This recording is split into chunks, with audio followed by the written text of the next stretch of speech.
England's international test campaign in 2024 is spread across 3 different campaigns. They've got the Six Nations at the beginning of the year, then they go for a tour to New Zealand, and then they'll finish the year with the autumn series. I'm going to go through that schedule in this video and give you my predictions.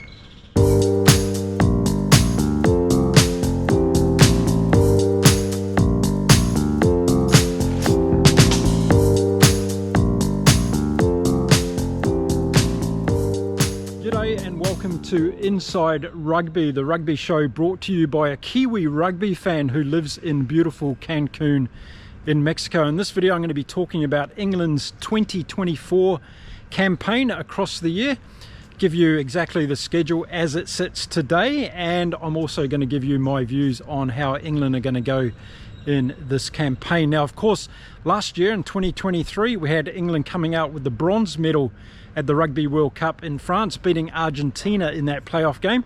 And well, what could be said? That game against South Africa was an absolute blast in the semi-final, and England really redeemed themselves, I think, in the eyes of a lot of people. But a lot of people thought they had the tenacity to go that far in the tournament.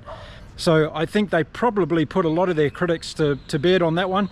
They played very, very well in that game against South Africa, and it's going to be very interesting to see what England side turns up this year and how they handle these 3 different campaigns. They're going to be playing the Six Nations starting very shortly, then they're going to be off to New Zealand for a tour, and then they come back and do a very tough autumn series in the UK.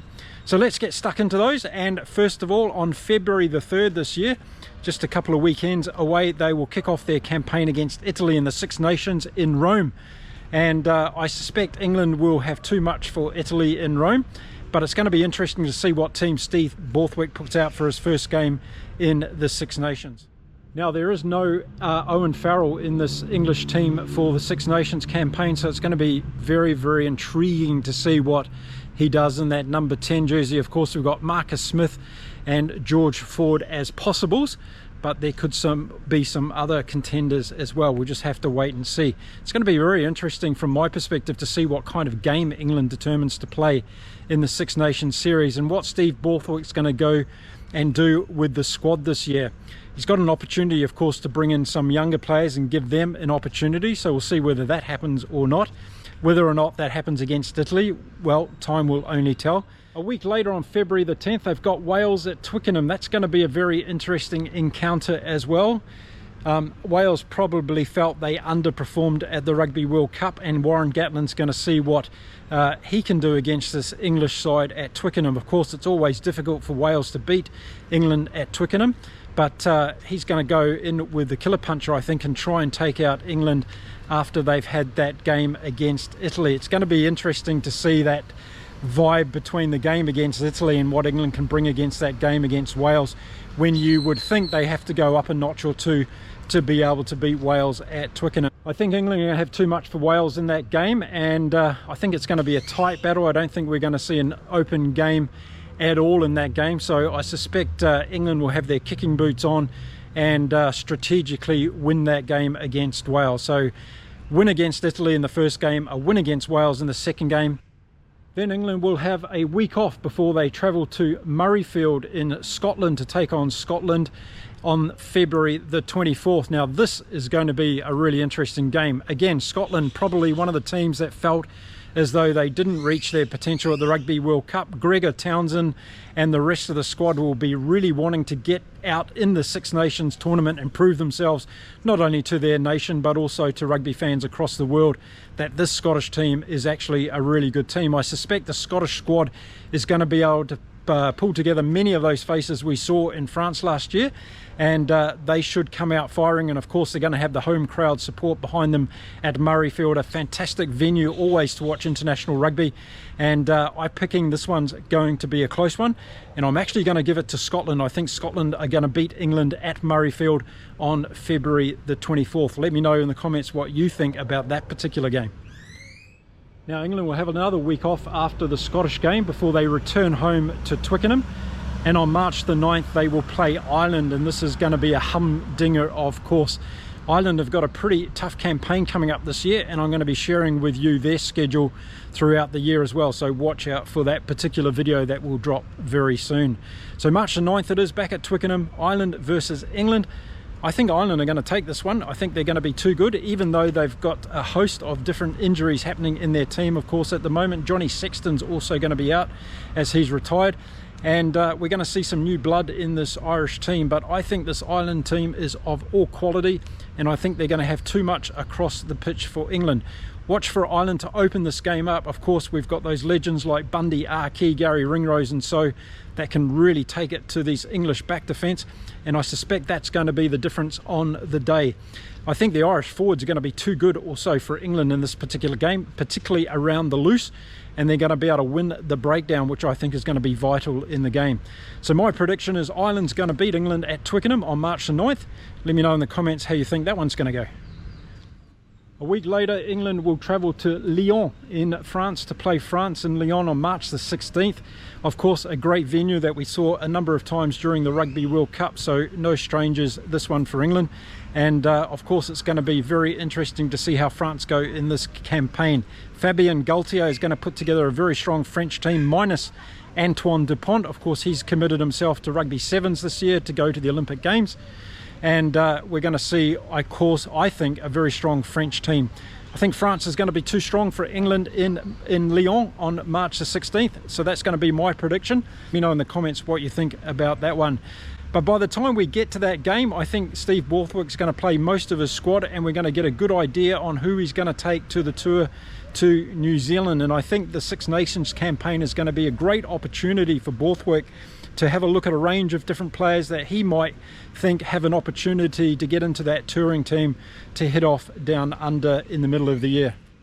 So there you go. As far as the Six Nations campaign, as far as I'm concerned, England's not going to have a good one. They're going to be beaten by Scotland, Ireland and France. That's what I'm predicting. So we'll have to wait and see how it goes. Now, as I said, the English campaign this year is broken up into 3 different segments. They'll be playing the Six Nations campaign first, and then in July they're going to be heading off down under to New Zealand, where they haven't toured since 2014. So 10 years ago when England were in New Zealand and they lost a 3-match series by 3-0. There were a couple of close games there. If you look at the scores and watch some of the replays of those tests, you'll find that it was a lot closer than a 3-0 series actually means on the scoreboard. So heading down to New Zealand this year, it's going to be a fantastic opportunity for Razor Robertson to come up against England early in the New Zealand campaign. England, of course, are going to have all that Six Nations games behind them. They're going to be battle hardened, and they're also going to be able to sort out a lot of their squad prediction for those tests against New Zealand. New Zealand's going to be starting their season against England at home, so it's going to be an opportunity for Razor Robertson to decide on what team he wants to give a go. Now, I'm suspecting that Robertson is going to have a little bit of a play around with the squad in those 2 tests against England and New Zealand. And even though he's going to want to start off with a win, I think he believes he's going to be able to do that, even with trying out different players in different positions. So that's what I think is going to happen in New Zealand. Unfortunately, we only have 2 matches for England in New Zealand. We're not getting a 3-match series, although England will play New Zealand later on in the year. So if it happens to be 1-1 after that New Zealand series, there'll be an opportunity for a decider late in the year. But any team going to New Zealand find it difficult. I think Razor Robertson is going to be able to try and implement that fortress mentality of the All Blacks at home once again. I think they lost that over the last few years, not only under Ian Foster, but also before that. So I think Robertson is going to have to put into place one of those beliefs again in the All Blacks that, hey, this is our fortress, New Zealand. Any team coming here is going to be given a very, very hard time. So I think that's going to be one of the subplots to this strategy of Razor Robertson. So 2 test matches in New Zealand for England. It's going to be very, very exciting. I'm going to say New Zealand are going to win both of those test matches against England. And based on my predictions for the Six Nations campaign, you probably get a feeling that I'm thinking England are not going to have a very successful year this year as far as wins on the board.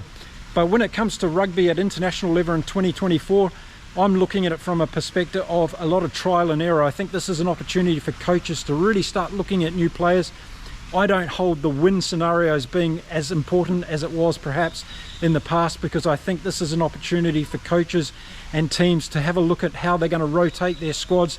It's a long season for some of these players. There's bound to be injury concerns at different stages, and I think the coaches just want to see what they've got available for them as they start to slowly look towards the World Cup in 2027. Let me know if you think that's going to be the purpose this year for a lot of the coaches. I'd like to hear your comments below the video, and that's what I think is going to happen in New Zealand for England on their campaign down under. So the first test match in New Zealand will be played on July the 3rd, so start booking your tours down under now and get down there and support England in New Zealand. You'll have a fantastic time. You can try our beautiful food down there, freshest food in the world, and obviously fantastic people to make your journey down under. If you're a bit of an adventure seeker, make sure you get down to the South Island and try out some of the amazing jet boating, hiking, mountain climbing, and all the other adventure stuff like bungee jumping that you can do down under in New Zealand like nowhere else in the world. And you're welcome, Tourism New Zealand. I'm here to help you out as well. So the second test match will be played on July the 10th. And when England are down in the South Pacific, they do have an opportunity now to put a third test match together while they're down there. And that game could be against Fiji, Samoa, Tonga, or one other nation or combination. It could be the Maori All Blacks, for instance. So that hasn't been confirmed as yet as the time of me making this video. So suspect to see England playing a third game on that particular tour. We just don't know who it's going to be against, and we don't know where it's going to be played at this particular point in time, but I will keep you up to date with further posts on my channel. So then England will return home and they'll get prepared for the autumn series, which is going to give them a very stern test indeed. And that all kicks off on November the 2nd at Twickenham, when they'll take on the All Blacks again. And as I said, if we do happen to get a 1-1 draw of those games while England are in New Zealand, this is going to be an opportunity for the decider. I think the All Blacks have a point to prove back in the UK. They'll want to turn out very well at Twickenham. It wasn't a very nice hunting ground the last time they were there against the Springboks, if you remember that game before the Rugby World Cup. A lot of people got very, very nervous after that game, myself included. But it's going to be a return with a little bit of vengeance, even though it's not against that particular opposition at Twickenham. Expect the All Blacks to turn out and to be very well prepared for that game. By the time they get to that game, they're going to have a lot of games in the Rugby Championship, the Bledisloe Cup games against Australia. They're going to have already played South Africa a couple of times and Argentina.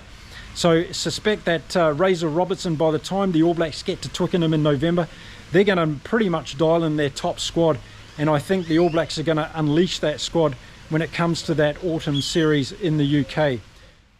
Now a week later, November the 9th at Twickenham, the English team is going to play Australia. Yes, the Wallabies are going to be on tour as well. All the Southern Hemisphere teams are going to be heading to the UK at the end of the year to give us some fantastic rugby tests. So it's going to be interesting, isn't it? Are the Wallabies going to be able to get their act together this year? We don't even know who their coach is at this particular point in time. But when they turn up at Twickenham on November the 9th, you can be sure they're going to be ready to go against England. But I'm going to pick England for that game. I think the Australian rebound is going to take a little bit of time, and it's going to be hugely interesting to see what group of players they bring on that particular tour as well. But I think by that time of the season, England are going to be good playing in front of their home crowd at Twickenham. They're going to have all that experience of the season behind them, and with that rest in between the New Zealand campaign and coming back for the autumn international series, I think they're going to hit the ground running, and they're going to do the Australians by 10 or 20 points in that particular game. There you go. I'm even going to make a bit of a score prediction. And then a week later, the tough games keep on coming, and it's going to be the World Champions next on November the 16th for England. Yes, they're going to be playing South Africa at Twickenham. And boy, what a game this is going to be. I'm sure plenty of English people are out there buying their tickets already for this one, as well as the South Africans. And we're going to see a replay of that amazing semi-final we saw at the Rugby World Cup last year in France. And England have a point to prove, don't they, against the Springboks. And again, the Springboks are going to have a long campaign this year, so they're going to turn up to Twickenham with their team really pumping, and also they're going to make sure they put away England, or that's going to be their plan on this occasion. I think it's going to be another battle royale at Twickenham. I don't know who's going to pick it. I think South Africa might just tip England on this one, but I think we're going to see another classic like we saw at the Rugby World Cup. And boy, what a spectacle for rugby that game was in France last year. So there we go, November the 16th, South Africa is going to be playing England at Twickenham. It's going to be a huge game. And after the All Blacks and the Wallabies weekends, the English crowd get to see the Springboks playing at Twickenham. 1 week later, on November the 23rd, England will play their last game of the season, and it's yet to be decided who that game is going to be against. It could be against France, but we'll have to wait and see on that one. So as soon as I have news on that one, I'll drop a video on the channel here and you'll be able to check it out. So a very tough year for England coming up. They've got that Six Nation campaign where I think they're going to lose 3 games. Then they're going to go to New Zealand. I think they're going to lose both games in New Zealand. And then I think they're going to have a very hard time winning any of those games when they come back to the autumn international series. I'm only giving them the game against the Wallabies at this stage at Twickenham. So let me know what you think in the comments of my predictions, but more importantly, give me your predictions. What do you think England's going to do this year? Do you think Steve Borthwick's going to play around with a squad and bring in some new blood and give them an opportunity? And if he's going to do that, when in the year is he going to do it? It's going to be fascinating what's going to happen at number 10 for England. Let me know in the comments what you think is going to happen there. And a few other positions from the Rugby World Cup that could be interchangeable as well. I'd like to know what you think those positions might be. And of course, replacing those players that have retired in the English team. So a big campaign for England this year. It's going to be very exciting. As I've said in other videos, there's some huge international rugby happening this year, which is great for all of us fans. And I just can't wait for it all to get started. We only have to wait another week or so. Okay, so there you go. That's England's campaign for this year. A lot of rugby to be played, a lot of miles to be travelled, and some really interesting matchups, aren't there, across the season for England. Now I'm going to be back again with some more videos about the international campaigns of different countries this year that you might be interested in. Some of those are still being firmed up, so I'm waiting for that to happen before I drop those videos, but you'll be the first to see them here on Inside Rugby. So if it's not too much trouble, hit that subscribe button, come back and join our community here. Got some fantastic members of this community all across the rugby world, and it's growing every day, which is absolutely fantastic. I'll be back with some more videos very soon. Until then, stay safe, stay well everyone. And it's time to say adios from beautiful Mexico. Bye for now.